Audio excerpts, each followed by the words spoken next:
Hi friends, welcome back to భావన blogs. ఇవాళ చేపల ఫ్రై ఎలా చేయాలో చూద్దాము. నేను ఫస్ట్ 8 పీసెస్ తీసుకున్నాను. నీట్గా వాష్ చేసి దానికి తగ్గ ప్రాసెస్ చెప్తాను ఫ్రెండ్స్. ఫస్ట్ పెట్టుకున్నాం కదా ప్లేట్లో 2 స్పూన్లు అల్లం తెల్లగడ్డ పేస్ట్ వేద్దాం. నెక్స్ట్ పసుపు వేద్దాం 1 స్పూను. ఇలా వేసుకోవాలి. నెక్స్ట్ కారం 2 స్పూన్స్ వేద్దాం.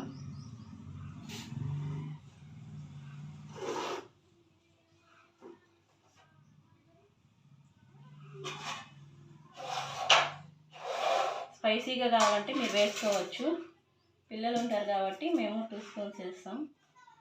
నెక్స్ట్ సాల్ట్ వేసుకుందాం.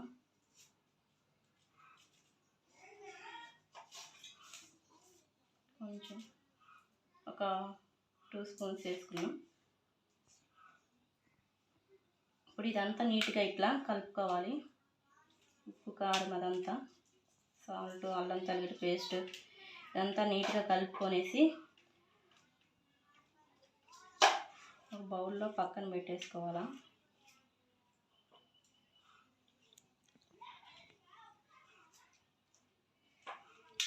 ఇట్లానే కలుపుకోవాలి ఫ్రెండ్స్, అప్పుడే ముక్కకి టేస్ట్ అనేది బాగా వస్తుంది. ఉన్నాం కదా, ఈ లోపల మనం మాట్లాడుకుంటా ఉన్నాం. ఈ ప్రాసెస్ అయ్యే లోపల కొత్తగా స్టార్ట్ చేశానండి యూట్యూబ్ ఛానల్. సపోర్ట్ చేయండి, ఎంకరేజ్ చేయండి, కామెంట్ పెట్టండి. మీరు ఇంట్లో చేసుకుంటారు కదా ఈ చేపల ఫ్రై నేను చేసినట్టు, ఒకసారి అది ఎలా వచ్చిందో కూడా కామెంట్ పెట్టండి ప్లీజ్ అండి. నేను కూడా ఇంకా మీకు ఏమేమి వీడియోస్ కావాలో కామెంట్ పెడితే చేస్తుంటాను. ట్రావెల్స్ అవంతా సపోర్ట్ చేయండి. ఛానల్ని లైక్ కొట్టండి, షేర్ చేయండి. ఆఫ్ చేయండి. ఇలా మొత్తం కలిపేసుకోవాలి కదా, కలిపేసేసుకున్నాము. నీట్గా కలిపేసేసుకొని నీట్గా ఒకసారి చూసుకోండి ఫ్రెండ్స్, కలిపామో లేదో, అంత కలిసిందో లేదో. ముక్కలకి కలవకపోతే మళ్ళీ వేయించుకున్నాక బాగుండదు, టేస్ట్ రాదు. అందుకోసమే కలిపేటప్పుడే మనం నీట్గా కలుపుకొని పక్కన పెట్టుకోవాలా. అప్పుడే ముక్క అనేది మనకు టేస్ట్ వస్తుంది.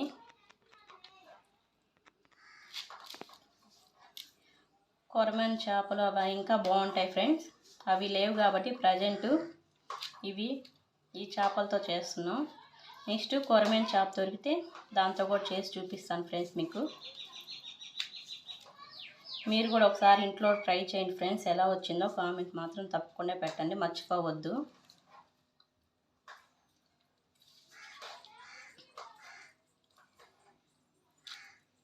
లాస్ట్లో కొంచెం నిమ్మ దెబ్బ పిండుకుందాం ఫ్రెండ్స్, ఇంకా బాగుంటుంది.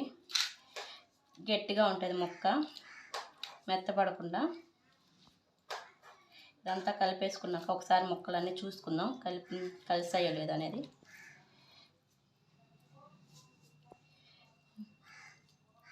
బాగా కలిసిపోయాయి కదా.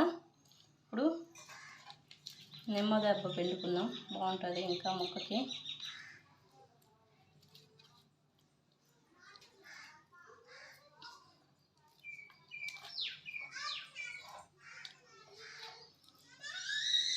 కలపడం అయితే ఇంకే ఫ్రెండ్స్, నీట్గా కలిపేసాను. నిమ్మదెబ్బ పిండి, నిమ్మకాయ పిండుకోవాలి కదా, లైట్గా పిండుకుందాం, బాగుంటుంది. మరి ఎక్కువ పిండితే కూడా కొంచెం పుల్లంగా ఉంటుంది, చాలు. ఇప్పుడు ఇది ఒకసారి ఇట్లా అనుకుందాం అంత ముక్కకి. ఇట్లా వేసుకునేసి ఒక 1/2 అవర్ బయట అయినా పెట్టుకోవచ్చు, లేదా ఫ్రిడ్జ్లో అయినా పెట్టుకొని తీసి డీప్ ఫ్రై చేసుకుంటే బాగుంటుంది. ముక్కలు అనేది కొంచెం గట్టి పడతాయి ఈ లోపల, అంటే బాగా ముక్కకి ఊరుతుంది అనమాట. ఉప్పు, కారం, పసుపు, అల్లం తెల్లగడ్డ పేస్ట్. ఓకే, 1/2 అవర్ ఫ్రిడ్జ్లో పెట్టుకున్నాం కదా. నెక్స్ట్ మూత తీసి చూసేసి బాగా ముక్కలు పట్టాయి కాబట్టి ఇప్పుడు బాండాలు పెట్టుకొని ఆయిల్ వేసుకున్నాం కదా, అది కొంచెం బాగా హీట్ అయ్యాక ఈ ముక్కలు వేద్దాం.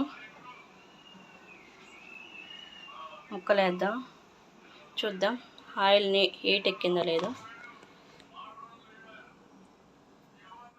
ఆయిల్ ఎక్కింది కదా బాగా. ఇప్పుడు ఈ ముక్క వేద్దాం.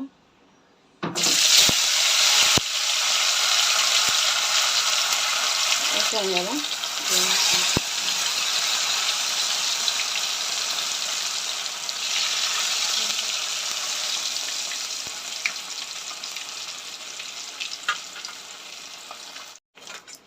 చూడండి ఎలా కాలిందో. ఇట్లా డీప్ ఫ్రై బాగా అవ్వాలి, అప్పుడే చాప్ టేస్ట్ వస్తుంది. లేదంటే పచ్చి పచ్చిగానే ఉంటుంది, టేస్ట్ ఉండదు. ఇప్పుడు దీన్ని తీసేద్దాం. తీసి బౌల్లో పెట్టేసుకుందాం. ఈ కలర్లో వస్తేనే టేస్ట్ బాగుంటుంది. బాగా ఏం చేసుకున్నాం కదా, బౌల్లో ప్లేట్లో తీసి పెట్టేసుకున్నాము. ఇప్పుడు చూడండి ఎలా ఉంటుందో నేను చూపిస్తాను టేస్ట్. ఆనియన్స్ ఇలా పెట్టుకోండి, మధ్యలో నంచుకుని తింటే భలే ఉంటుంది. చూడండి ఇలా కాలాలి నీట్గా, అప్పుడే అది పచ్చిగా ఉండకుండా బాగా కాలినట్టు ఉంటుంది. చూడండి ఫ్రెండ్స్ ఎలా ఉందో, సూపర్గా ఉంది. మీరు కూడా ఇంట్లో ట్రై చేయండి ఇలానే. ఆనియన్స్ మధ్యలో నంచుకొని ఇంకా బాగుంటుంది. నిమ్మదెబ్బ పిండుకొని కూడా తినొచ్చు, బాగుంటుంది. సూపర్గా ఉంది ఫ్రెండ్స్. మీరు కూడా ఇంట్లో చేయండి, నేను చెప్పిన ప్రాసెస్లో. ఎలా వచ్చిందో కామెంట్ చేయండి. మై ఛానల్ సపోర్ట్ చేయండి ఫ్రెండ్స్, భావన వ్లాగ్స్. సబ్స్క్రైబ్ చేసుకోండి, లైక్ చేయండి, షేర్ చేయండి. కొత్తగా యూట్యూబ్ స్టార్ట్ చేసింది కాబట్టి సపోర్ట్ చేయండి ఫ్రెండ్స్. Bye friends.